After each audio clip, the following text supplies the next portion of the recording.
1990, la Organización Mundial de la Salud eliminó la homosexualidad de la Clasificación Internacional de Enfermedades Mentales. 28 años después, la comunidad diversa sexual logró que también el transgenerismo fuera eliminado de la lista y aunque mucho se ha avanzado, queda bastante por hacer en materia de respeto y sobre todo lenguaje incluyente que aquí trataremos de utilizar.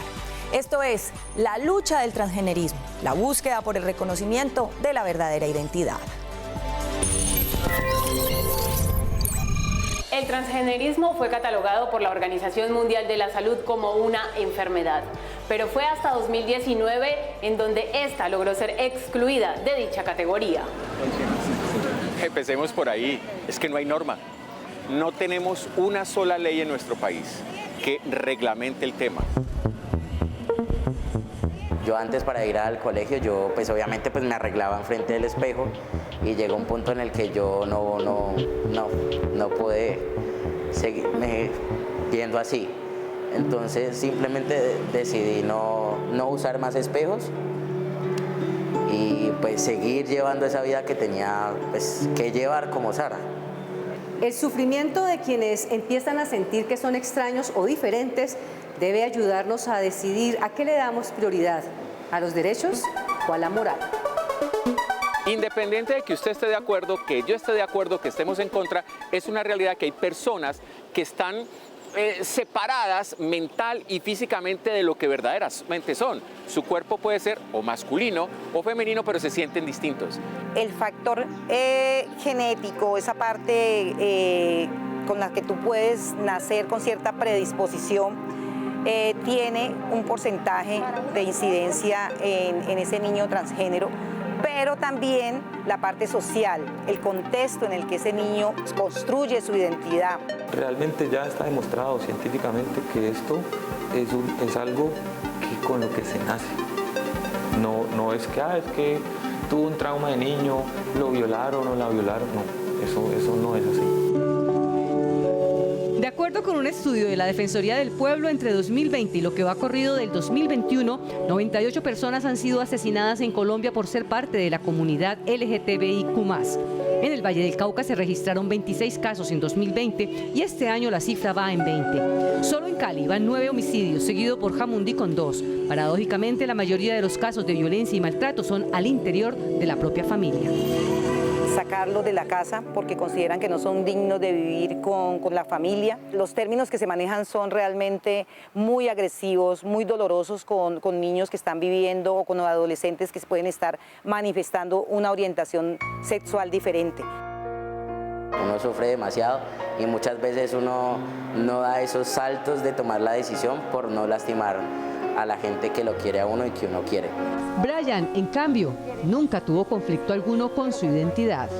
En el colegio me vestía como hombre, no iba como niña, me quitaba la camisa para jugar fútbol con los hombres.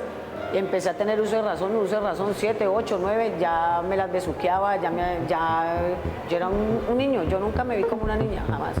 Espere en nuestro próximo informe las barreras que deben superar las personas transgénero para lograr el reconocimiento de su verdadera identidad. Como dice Carmen Alicia, a continuación en la segunda parte de este informe especial, nuestras periodistas nos presentan todas las barreras familiares, sociales, administrativas que deben superar las personas para lograr aceptación y respeto. Los padres cumplen un papel fundamental en la formación de la identidad de sus hijos. Estas relaciones son decisivas en el desarrollo psicoafectivo del individuo. Es total. Si yo no soy capaz de manejar esa situación, si no soy capaz de transmitirle una educación sexual sana y responsable a mis hijos, es aconsejable que los padres de familia acudan a especialistas donde ellos puedan entender que hay una diversidad sexual. Saber ese dolor interno que él tenía por no verse como se reconocía, digamos que lo vine a entender mucho después, porque en una de las conversaciones yo le dije directamente, le dije, es que tú eres lesbiana. Me dijo, mamá, respétame, yo no soy lesbiana. Entonces le digo, ¿cómo así que no eres lesbiana? Pero es que te gustan las mujeres. Entonces me dice, mamá, yo me miro al espejo y me veo como un hombre, entiéndeme. La identidad de género, o sea, cómo tú te sientes, es algo totalmente independiente de lo que a ti te gusta, que eso ya es la orientación sexual, o sea, lo que te atrae. Aunque le reconoce como hombre, todavía le denomina como niña. Desde el añito, ella comenzó a jugar pelotas, pedía carros, no le gustaba que la vistieran con ropa de mujer, sino de niña. Ella le decía a uno esto. Y el papá lo mismo, el papá decía, vístala como ya te exigiendo, como un niño, porque él es un niño. Y más o menos entre los 4 y los 6 años, donde él ya comienza a cuestionarse, bueno, yo me siento niña, pero cuando yo me miro al espejo, tengo los genitales de mi papá. Ese niño comienza a expresarlo, pero pensamos que es un juego. Reconocerles e identificarles como decidieron ser. Ellos, ellas, ellas, según su determinación. Hemos encontrado que quien más vulnera, lamentablemente, los derechos de estos niños es al interior de los hogares. Si bien la Corte Constitucional ha sentado jurisprudencia con importantes fallos en favor de las personas transgénero, el Congreso, como bien lo dijo al inicio de este informe el abogado Campos, no ha acatado las órdenes de la Corte de Cortes para legislar en esta materia. Por ejemplo, a tener una identidad sexual, a tener una reafirmación de su identidad sexual. Hay casos, por ejemplo, de sentencias de tutela donde se dice, si esta es una mujer trans que se reconoce como mujer, pues no tiene que tener libreta militar, porque no va a ir al servicio militar. No hay voluntad política por parte del Congreso de la República. El costo y trámites para realizar el cambio de nombre en documentos como el registro civil, el diploma de grado o la cédula de ciudadanía no reviste mayores costos o dificultades. El obstáculo se encuentra en las EPS.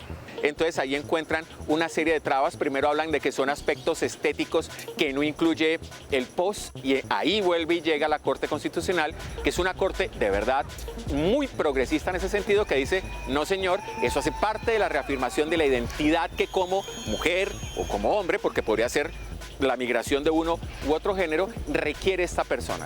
Retrocesos, el cirujano, que sí, que no, entonces digamos que en este momento queremos hacer los trámites legales sin llegar a una tutela, porque tiene los derechos, o sea, la ley lo protege, el sistema de salud lo debe proteger.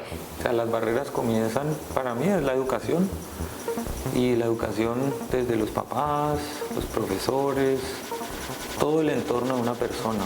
Un informe de la Defensoría del Pueblo expone que en Colombia las principales violencias reportadas por esta población son psicológica con 221 reportes, económica 96 casos, física 92, sexual 30 y 38 en razón al liderazgo. En nuestra tercera y última entrega, los protocolos para realizar el anhelado cambio.